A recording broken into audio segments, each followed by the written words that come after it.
Hello, and I am excited to be with you today.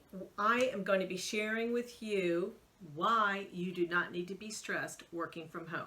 So if you are stressed because now you're no longer at the office, but you're at home and you've got family and you've got all these distractions and yet you still got work to do, this is the video for you today.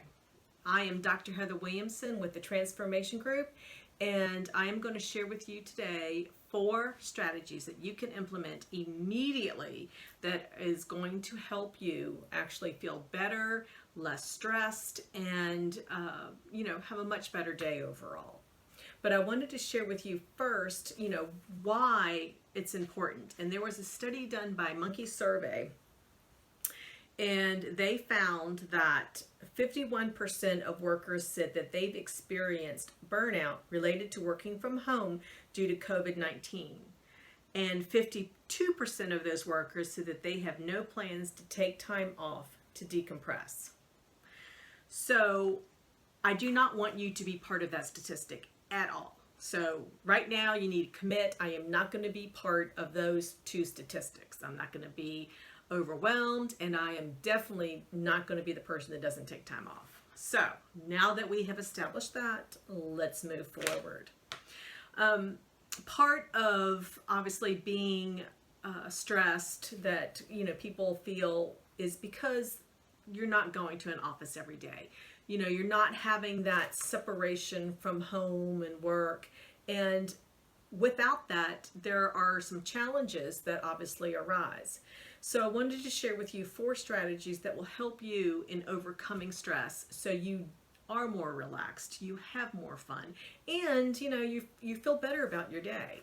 So the first one is to create a schedule for yourself. And what I mean by that is, if you're going to start your day at 8 o'clock, then start at 8 o'clock, end at 4, start at 9, end at 5, whatever works for you and whatever the expectations are for your company.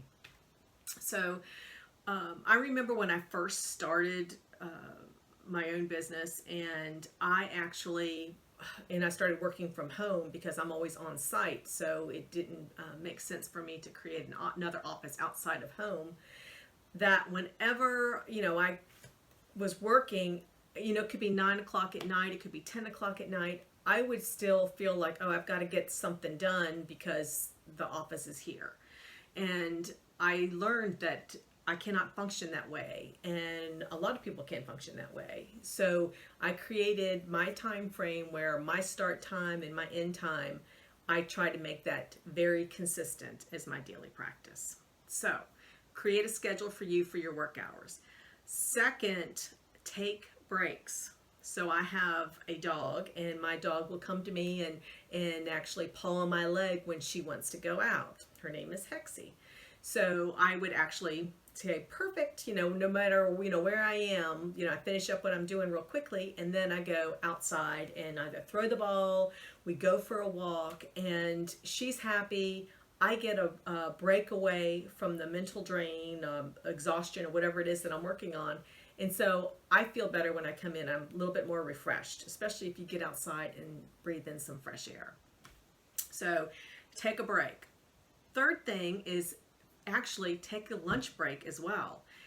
Fix yourself something healthy, but get away from the office. Don't eat at the office and work at your computer. Go, sit on the couch, whatever, and take a break and actually grab a nice, healthy, tasty lunch. Another thing that you can do that will help when you're setting your schedule is to do not let those distractions pull you away from the work that you've got in front of you. And what I mean by that is, I will tell you, I'm gonna be honest, I would actually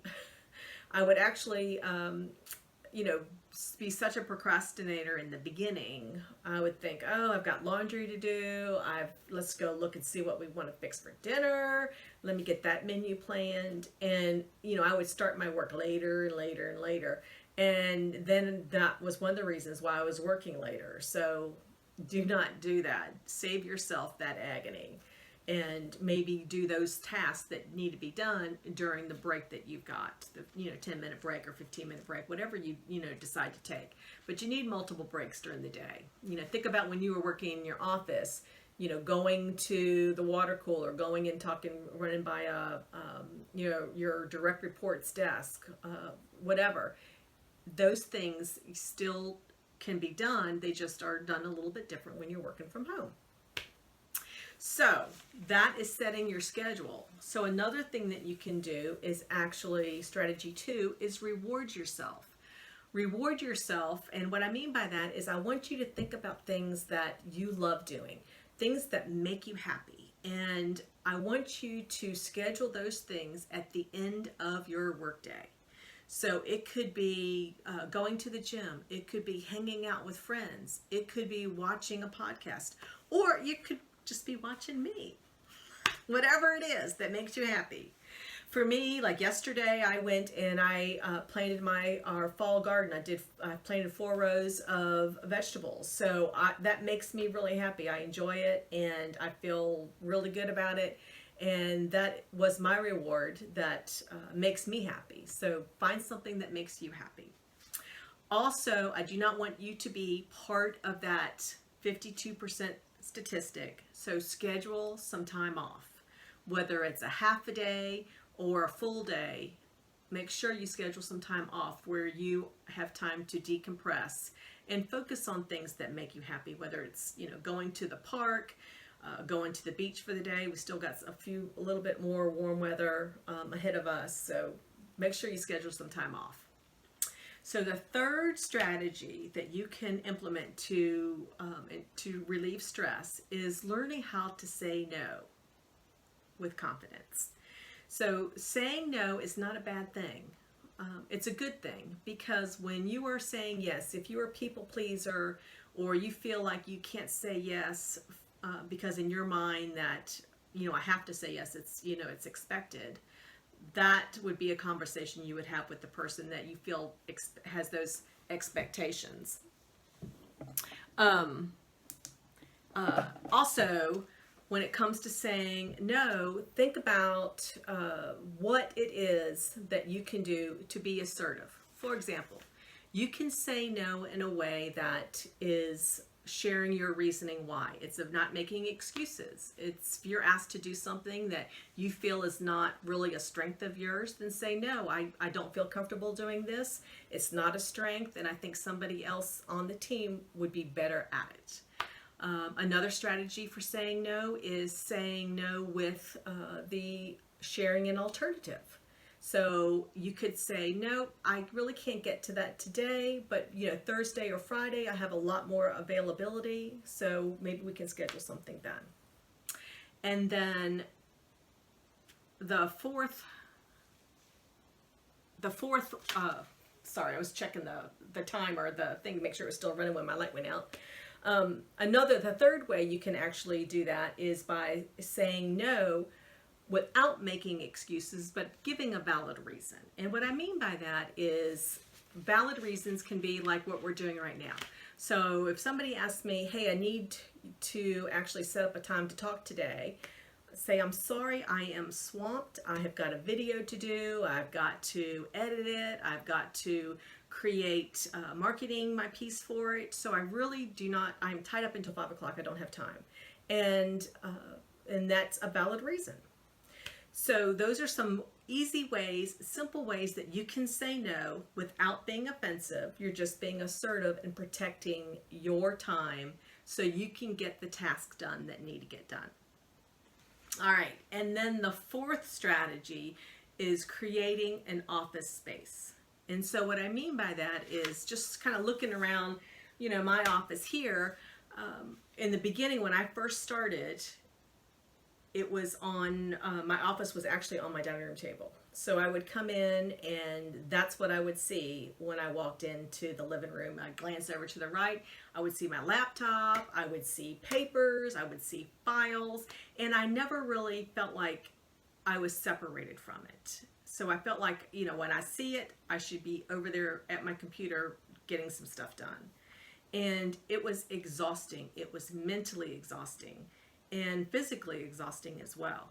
So I now have my own office. I eventually put doors on there because there were distractions with family coming in and out. So now that's taken care of.